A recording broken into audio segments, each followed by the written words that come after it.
এই যে আমি চলে গেছিলাম আমার বান্ধবীর বাড়ি জ্বালাতন করতে। জ্বালাতন করার মতন তো আমার দুজনই আছে, এক মা আর এই আমার বান্ধবী।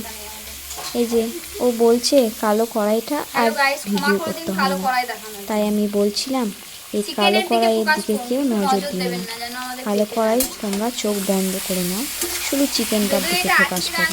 দেখেছো কত সুন্দর রান্না করে আমায় খাওয়াবে বলে রান্না করছে।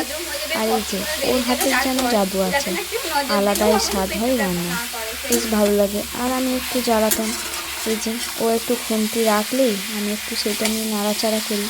অন্য টাইমে বলে ফোনে একটু শেখো, একটু করে খাও, তবে তো খেতে পাবে, না শিখলে কীভাবে খেতে পাবে। কিন্তু যখন ওর কাছে যাই ও কিন্তু কিচ্ছুটি করতে দেয় না। আমি যদিও কড়াইয়ে হাত দিই তাহলেও সে বারণ করবে।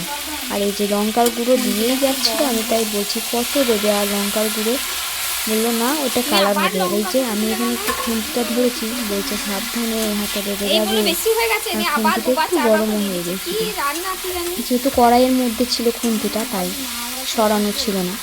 আমি একটু নাড়াচাড়া করলাম, কিছু করতে গেলে তখন বলবে লেগে যাবে, আর ফোনে বলবে তুমি করতে শেখো তাহলে একটু খেতে পাবে ভালো করে। চলো কি আর করা যাবে, আজকের মতন টাটা। এই যে হয়ে গেছে।